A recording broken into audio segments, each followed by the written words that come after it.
ॐ सहनाववतु सहनौ भुनक्तु सह वीर्यं करवावहै तेजस्विनावधीतमस्तु मा विद्विषावहै। ॐ शांति शांति शांति। सभी को सादर सप्रेम नमस्ते जी। तो हम ऋग्वेद का पाठ कर रहे हैं। ऋग्वेद के प्रथम मंडल के 25वें सूक्त पर हम आ गए थे, दूसरे अध्याय के 25वें सूक्त पर। तो 25वें सूक्त के कुछ मंत्र हमारे हो गए थे 19 तक। आज हम 20 और 21 इन दो मंत्रों का पाठ करेंगे। तो आइए पाठ कर लेते हैं, फिर जानते हैं इन मंत्रों में ईश्वर ने क्या कहा है हमारे लिए। ओम त्वं विश्वस्य मेधिरः दिवश्च गमश्च राजसी सयामनि प्रतिश्रुधि सयामनि प्रतिश्रुधि। ओम। इस मंत्र में वाचक् लुप्त उपमा अलंकार है, अर्थात उपमा जो ऐसी जिसमें वाचक शब्द होते हैं, के द्वारा, के समान, इस तरह के शब्द लुप्त हैं। तो इसमें बताया गया है जैसे परम ब्रह्म ने इस संसार के दो भेद किए हैं, एक प्रकाश वाला सूर्य आदि और दूसरा प्रकाश रहित पृथ्वी आदि लोक। जो इनकी उत्पत्ति व विनाश का निमित्त कारण काल है, उसमें सदा एक सा रहने वाला परमेश्वर सब प्राणियों के संकल्प से उत्पन्न हुई बातों का भी श्रवण करता है। इससे कभी अधर्म के अनुष्ठान की कल्पना भी मनुष्यों को नहीं करनी चाहिए। वैसे इस सृष्टि क्रम को जानकर मनुष्य को ठीक ठीक बरतना चाहिए। तो यहाँ पर यह बताया गया है कि परमेश्वर ने इस संसार के दो भेद किए। कैसे? तो कहा जो सूर्य आदि लोक हैं, प्रकाश वाले लोक बनाए, कुछ प्रकाश से रहित लोक बनाए। तो सूर्य चंद्रमा प्रकाश वाले लोक हैं और ये धरती आदि ये कैसे हैं? ये प्रकाश से रहित हैं। हम जो प्रकाश लेते हैं वो किससे लेते हैं? हम सूरज से लेते हैं दिन में, रात में किससे लेते हैं? चंद्रमा में। माना कि चंद्रमा में अपना प्रकाश नहीं है, वो भी सूर्य से ग्रहण करता है। तो यहाँ ये बताया गया कि परमेश्वर ने जब ये संसार को बनाया तो ऐसे दो प्रकार के उन्होंने ग्रह बनाए। एक तो सूर्य प्रकाश वाले बनाए, सूर्य आदि, और एक प्रकाश से रहित लोक बनाए। तो कहा कि इस बात को जानना चाहिए और परमेश्वर की सृष्टिक्रम विद्या को भी ठीक ठीक प्रकार से जानना चाहिए। फिर कहा कि जो इनकी उत्पत्ति व विनाश का निमित्त कारण काल है और समय है, तो ये सब समय के भीतर ही पैदा हो रहे हैं। अर्थात समय है, समय की सीमा में कैसे बांधते हैं कि इतना समय हो गया, इतना समय हो गया, इसी से बांधते हैं। तो ये जो सूर्य आदि ग्रह हैं वो उसी सीमा के भीतर आते हैं। इन सभी का निमित्त कारण क्या है? समय है। इन लोकों का भी निमित्त कारण क्या है? समय है। ये यहाँ पर बता दिया गया। तो आगे कहा कि उनमें सदा एक सा रहने वाला परमेश्वर, लेकिन परमेश्वर सदा एक सा रहता है, उसमें कभी परिवर्तन नहीं होता। सब प्राणियों के संकल्प से उत्पन्न हुई बातों का भी श्रवण करता है। हम सब प्राणी जो मन के भीतर विचार करते हैं, जो संकल्प उठाते हैं, उसको वो तुरंत ही जान लेता है। ये बात क्यों कही है? तो कहा जिससे कभी अधर्म के अनुष्ठान की कल्पना भी मनुष्यों को नहीं करनी चाहिए। कि मन के भीतर कोई अधर्म का, कोई पाप का, कोई गलत विचार कभी भी नहीं उठाना चाहिए, क्योंकि परमेश्वर उस गलत विचार, उठाए गए गलत विचार को भी जान लेता है। सोचो कितनी बड़ी बात महर्षि दयानंद सरस्वती ने कितना सुंदर अर्थ किया है इसका, कि हमारे भीतर के जो भाव हैं वो शिवत्व से ही भरे हुए उठने चाहिए, नहीं तो अधर्म में गिनती उसकी आ जाएगी। अधर्म को सिर्फ यहाँ पर ऐसे कर्म नहीं कहा गया जो किए गए कर्म हैं, है ना, कृत कारित अनुमोदित, ऐसे ही उसमें नहीं लिया उसे अधर्म को। अधर्म को तो यहाँ पर ले लिया गया कि मन के भीतर भी जो तुम्हारे संकल्प उठ रहे हैं या विचार आ रहे हैं, है ना, उनको भी अधर्म की कोटि में मान लिया गया है। तो कहा कि परमेश्वर उन सभी को भी श्रवण करता है। इससे कभी अधर्म के अनुष्ठान की कल्पना भी मनुष्यों को नहीं करनी चाहिए। वैसे इस सृष्टि क्रम को जानकर मनुष्य को ठीक ठीक बरतना चाहिए। बरतना मतलब व्यवहार करना चाहिए। जड़ हो चाहे चेतन हो, दोनों का ज्ञान लेना बहुत जरूरी है। आत्मा परमात्मा का और इस प्रकृति से बनी इस पूरी विकृति का भी पूरा हमको परिज्ञान होना चाहिए, जितना कि हमें वेद में से हम ले पा रहे हैं। तो इसीलिए वेदादि ग्रंथों को पढ़ें, वेद को पढ़ें। वेद के अनुकूल जितने भी ग्रंथ हैं उनका भी हमें पठन पाठन करना चाहिए। महर्षि दयानंद सरस्वती ने उसके वेद सम्मत जितने भी ग्रंथ थे उनको भी देखा था, और उनमें से जो सत्य सत्य बातें थी वो अपने ग्रंथों में उन्होंने डाली हैं। विषय उन्होंने डाले हैं बहुत सारे, इसमें से निकाल के ऋग्वेदादि भाष्य भूमिका जैसे ग्रंथ और सत्यार्थ प्रकाश जैसे अनमोल ग्रंथ उनके हैं, जिनमें उन्होंने इन बातों का प्रकाश किया है। तो यहाँ ये बताया गया है इस मंत्र के भीतर कि परमेश्वर के संसार को जानो। कौन से लोग प्रकाश वाले हैं, कौन से लोग प्रकाश से रहित हैं। जो प्रकाश से रहित हैं वो प्रकाश वाले लोगों से प्रकाश ले रहे हैं। सूर्य के कारण पृथ्वी के ऊपर प्रकाश है, चंद्रमा के कारण पृथ्वी के ऊपर प्रकाश है। इसी प्रकार से जितने भी नाना सौर परिवार हैं इस पूरे ब्रह्मांड में, उन सभी सौर परिवारों में इस तरह का सिस्टम है, इस तरह की व्यवस्था परमेश्वर ने की है कि जो सूर्य जैसे लोग हैं वो प्रकाश वाले और जो पृथ्वी जैसे लोग हैं वो प्रकाश से रहित बनाए हैं। तो फिर इसमें ये कहा गया कि परमेश्वर हम सभी के संकल्पों को विकल्पों को जानने वाला है, इसीलिए कभी भी भूल से भी कोई भी गलत विचार अपने मन में ना लाएं, वह भी अधर्म की कोटि में आता है। तो इस प्रकार से हम सभी धार्मिक बने, विद्वान बने, परोपकारी बने। इसके लिए अब अगले मंत्र में प्रकाश किया गया है।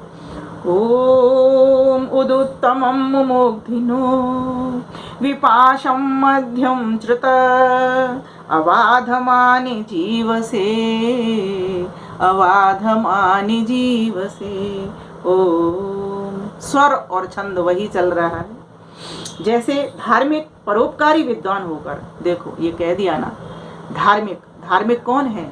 जो धर्म के अनुसार चलता है। धर्म क्या है? सत्य सनातन वैदिक धर्म है हमारा। जो वेद ने कहा है वो हमारा धर्म है। सत्य बोलो, झूठ कभी मत बोलो, चोरी कभी मत करो, अहिंसा युक्त पालन करो, मन से, वचन से, कर्म से सभी में अहिंसा का धारण करो, व्रती बनो, शौच, संतोष, तप, स्वाध्याय को धारण करो, जुआ कभी भी मत खेलो। इस प्रकार से बहुत सारी बातें वेद के भीतर आती जाती हैं। हमें जो उपदेश उन्होंने किए हैं ईश्वर ने कि ऐसा करो, तो जो व्यक्ति इन बातों पर चलता है, मनुस्मृति में भी श्लोक आता है, धृतिक्षमादमोस्तेयम शौचम इंद्रिय निग्रह धीर विद्या सत्यम क्रोधो दशकम धर्म लक्षण।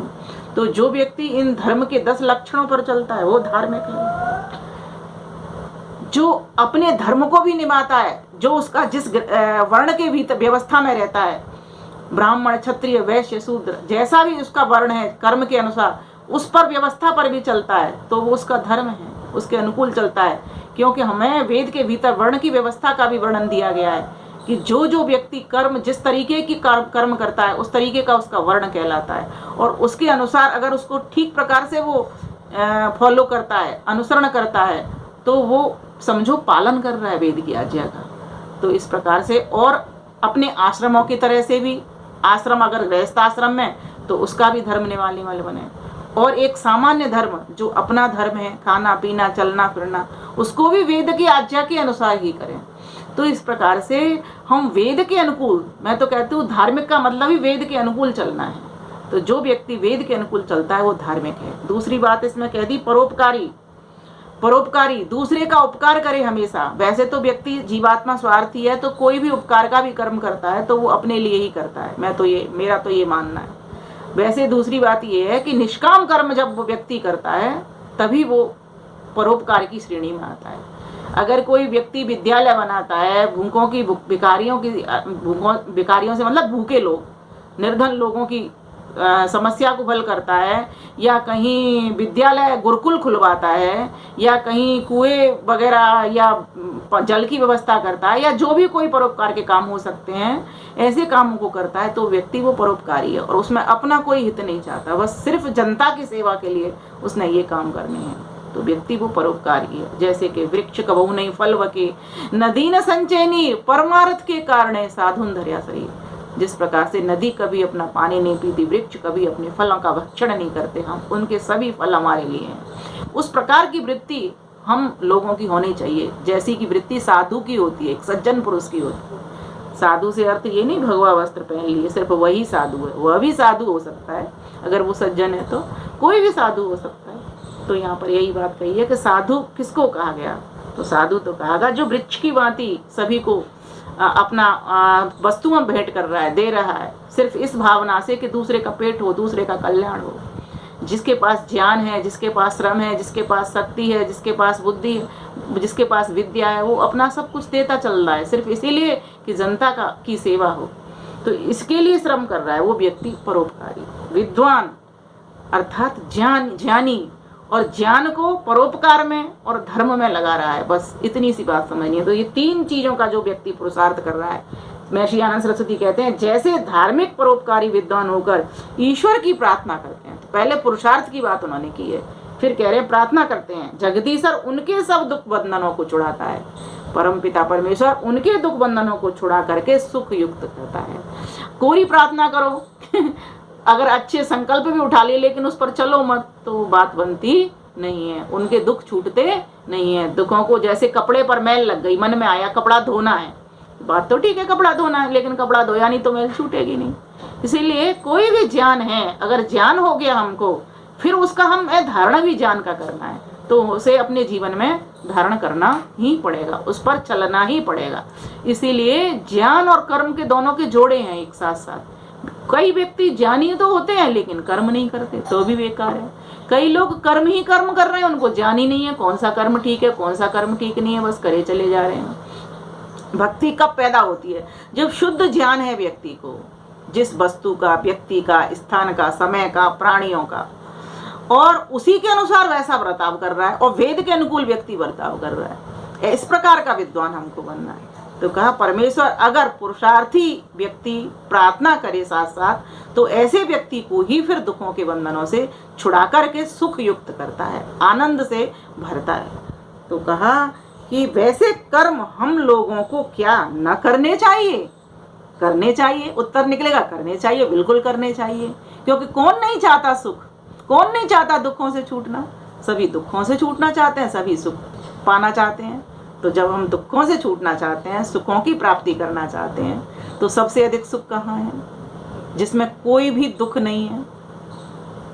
किसमें दुख नहीं है, तो कहा परमात्मा में दुख नहीं है, क्योंकि योग दर्शन ने तो कह दिया कि वो कैसा है, समस्त क्लेशों से रहित है, क्लेश कर्म विपाका से अपरामृष्ट पुरुष विशेषो ईश्वर। जो जीवात्माओं से भिन्न है, कोई सकाम कर्म वो करता नहीं जिससे पाप पुण्य से हो, वो तो निष्काम कर्म करता है, क्लेश कर्म विपाक। और जब कोई कर्म ऐसे करता ही नहीं तो वो वासनाएं उसकी बनेंगी कहाँ, तो कोई ऐसी उसकी वासनाएं नहीं बनती।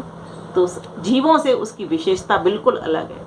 तो ऐसे सर्वाधिक आनंदप्रद परम पिता परमेश्वर के पास, सुख स्वरूप सच्चिदानंद परमेश्वर के पास ही सर्वाधिक सुख है, सर्वोत्तम सुख है, उत्तम कोटि का क्वालिटी का, जिसको कहते हैं ना उत्तम कोटि का सुख है। कहाँ है, तो बस ईश्वर के ही पास है, क्योंकि दुखों से रहित है, मिलावट उसमें नहीं है। जीवात्मा के पास तो सुख है तो दुख भी है, दुख भी आता है सुख भी आता है, दोनों चलते रहते हैं, क्योंकि संसार में आए हैं। और संसार में आने का कारण हम सभी जानते हैं, अविद्या है, हमारी अज्ञानता है, इसीलिए हम इस संसार में आए। तो कोई बात नहीं, एक बार अब आ गए हैं, लेकिन अगला जन्म नहीं होना तो हमारे हाथ में है ना, कैसा जन्म हो, अगर अगली बार हो तो परमानंद के गोद में हो, अर्थात मुक्ति का आनंद हम भोग पाएं। इसके लिए हम प्रार्थना भी करें और पुरुषार्थ भी करें, तभी हमें सफलता प्राप्त होगी। इसके लिए हमें अष्टांग योग पर चलना ही पड़ेगा। यम, नियम, आसन, प्राणायाम, प्रत्याहार, धारणा, ध्यान, समाधि, अष्टांग योग के जो 8 अंग हैं, इनके ऊपर हमको चलना ही पड़ेगा। हमको अपने सत्य, अस्तेय, ब्रह्मचर्य, अपरिग्रह, शौच, संतोष, तप, स्वाध्याय, ईश्वर प्राणिधान, अस्तेय, ऐसे यम नियम के जो 10 अंग बताए हैं, इन पर हमको अपने जीवन को वैसा बनाना ही पड़ेगा। वही व्यक्ति, ध्यान देना, उपासना में भी सफल होता है जिसके यम नियम सुंदर होते हैं, जिसका शरीर स्वस्थ होता है, आसन में बैठना उसको आता है, देर तक बैठ सकता है, आसन उसी का प्रतिष्ठित होता है जो सुखपूर्वक काफ़ी देर तक बैठ जाए, वही परमानंद के फिर दर्शन भी कर पाता है। क्योंकि उसके यम नियम भी बढ़िया, आसन में भी बैठना आता है और उसकी श्वासें भी अच्छी चलती हैं, क्योंकि प्राणायाम व्यायाम करता है, वो एक्सरसाइज करता है, शरीर को बलिष्ठ बनाता है। तो जिसकी गाड़ी सुंदर होगी वो अच्छी गाड़ी उसको गंतव्य तक पहुंचाने में आसानी रहेगी ना।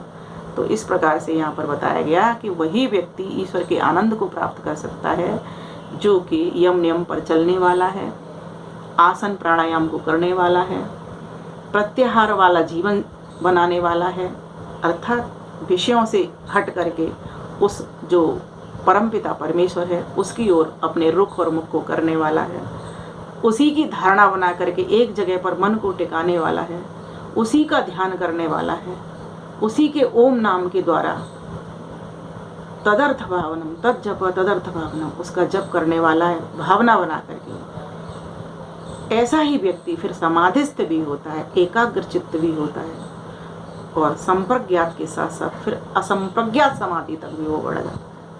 तो हम भी महर्षि दयानंद सरस्वती ने जो ये अर्थ किया है इसको समझने वाले बने, समस्त दुखों से छूट करके परमानंद को प्राप्त करने वाले बने। उसके लिए हमें धार्मिक, विद्वान और परोपकारी 3 चीज़ों पर फोकस किया है, केंद्र बिंदु, कि हम सभी धार्मिक बने। धार्मिक का मतलब ये नहीं होता कि हम कोई माला ही पहन लें या तिलक चंदन लगा लिए तो हम धार्मिक हो गए, या फिर हमने केवल यज्ञ कर लिया तो हम धार्मिक हो गए। धार्मिक के लिए तो जैसा जैसा वेद ने कहा वैसा वैसा पूरे, कहते हैं ना, शब्द सह पालन करना, तब जाकर के हम धार्मिक कहलाते हैं। तो इस प्रकार से हम धार्मिक बने, परोपकारी बने और विद्वान बने, तब तो मनुष्य जीवन का साफल्य है। अन्यथा तो जो भोग योनियाँ चल रही हैं उसी की तरह अगर हम आए और उसी की तरह हमने व्यवहार किया तो हम में और उनमें कोई भी अंतर नहीं है। इसीलिए आज हम इन 2 मंत्रों को ही लेते हैं, क्योंकि वीडियो बड़ा ना हो जाए, इसका भी हमें ध्यान रखना है। आप सभी का धन्यवाद। नमस्ते।